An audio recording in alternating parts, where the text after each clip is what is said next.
Hey guys, I wrote a lot of stuff down just so I won't forget it all. I made a video called School is Out Forever, and Chemo Embryo made a nice video response to me about it. And not only did he talk about my video, but through healthy dialogue, he came up with ideas of his own. Well, let me just get you up to speed in case you didn't see the first one. The idea is the possibility of closing all the public schools and using those buildings now as, let's say, emergency centers, like when these pandemics hit, or if there's some kind of natural disaster or things like of that nature. So let's get right into this. He suggested, which was a good idea, that maybe these buildings could also be used for other things, like Social Security offices or things of that nature, actual hospitals. My idea was more of have them all ready in preparation for an emergency. But he's right, there's absolutely no reason why these buildings couldn't be utilized other ways as well, of course. And that's good too, because it's not really set in stone. They can really be catered to what that community needs. There's over 95,000 public school buildings, so, all right. Let's get into the money for a second. I'm going to put up a couple of these stats I've seen. But I'm not an expert. But from what I can gather, it looks like the budget for running the public school system, it looks like 11% will maintain, well, you see what it says here. It's for heating oil, the janitorial services, the kitchen help. All right, 11%. So remember, the government already has this money. This isn't like a plan where people are going to say, where are we going to get the money for all this? No. The money's already there, evidently, because the government's spending all this money on all these public schools, all these teachers. They got to feed all these kids, bus all these kids, the heat. It's costing a fortune to run all these buildings. But just 11% is what it takes to keep the janitorial staff, the building heated, maintained. And there's other incidentals there too that could go towards the building too. But we'll call it 15%.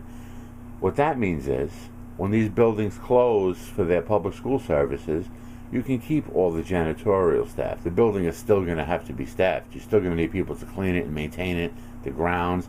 Make sure it's always ready for when, some kind of tragedy strikes. So, right there, out of the 100% budget, you're still going to need 11% of what you're spending now, but you got all your janitorial staff. Another thing that's good about public schools, just to throw this in there while I'm thinking of it, is the fact that they really are set up for this kind of thing. They have full kitchens, big gymnasium. They even got doctors' offices. Not that they got anything good in there. When I was in high school, all they had was ginger ale. That's besides the point. And Band-Aids. And they call you mother. Another thing, too, in front of all the buildings, like public school buildings, it says PS, and it's like carved into the concrete or whatever, the facade of the school. PS, like in my area, 108, 83. You can keep that, but instead of meaning public school, it can mean public safety. So these will be known as public safety buildings. That's neither here nor there. I want to talk 1 second about this. What is it, cause and effect? You can't just have a plan and do that plan without really thinking through the ramifications of said plan, because something might look good, but you're fucking up something else, with this, by doing this.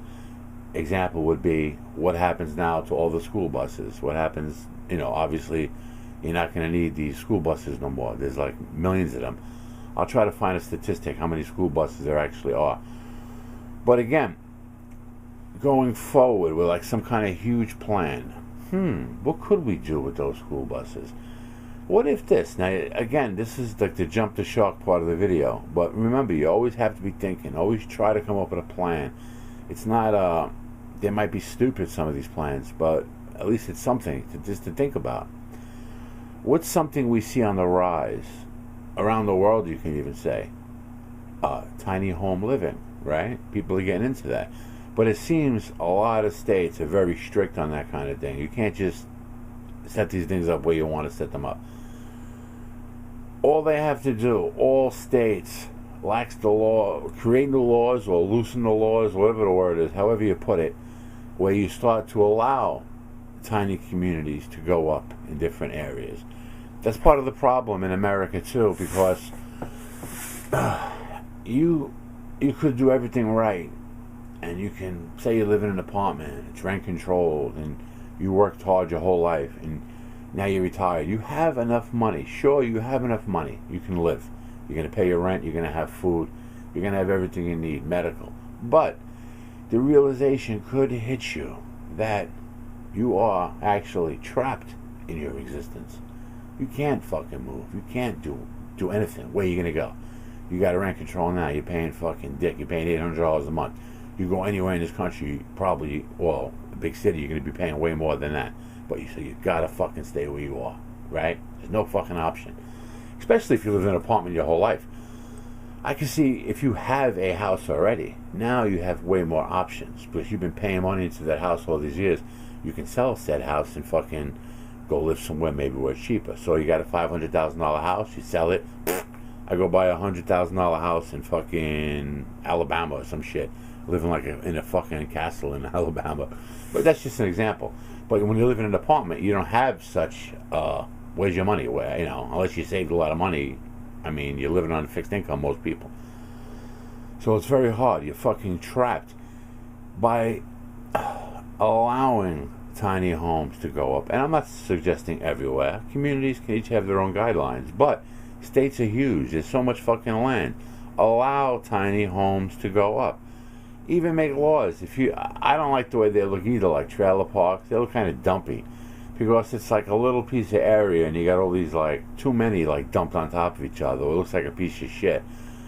If you're going to adopt this idea where you can allow now tiny homes to go up, make better rules where you have to have one tiny house, or it could be like 4 tiny houses per acre or something like that along those lines.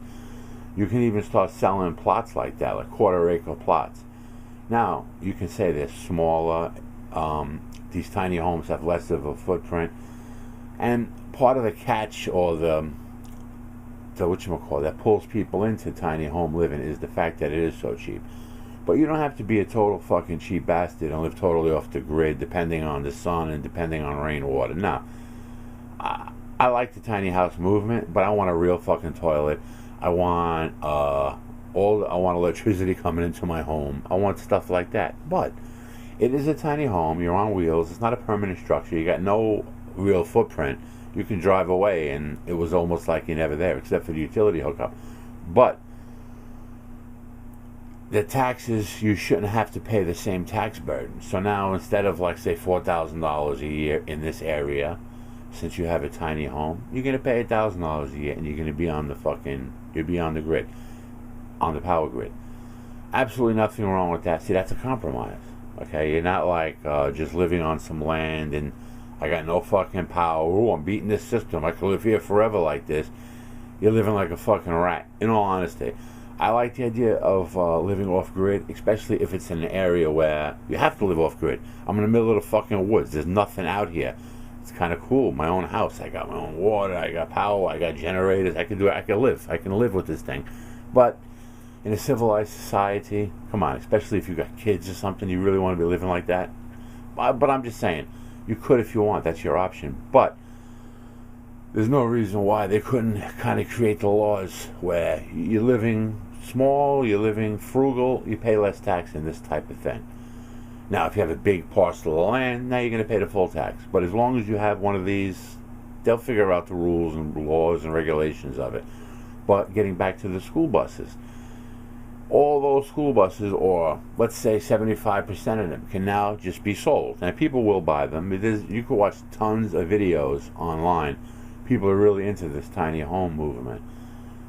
And you can watch, just Google tiny home bus or bus conversion, school bus conversion or something like that. You'll see tons of videos. And they're really cool. But again, it might sound stupid. Oh, take all these buses and people are going to live in them. Yeah, people would fucking live in them. The only reason the tiny house movement hasn't really exploded is because of all the fucking laws and regulations, and they just don't allow it.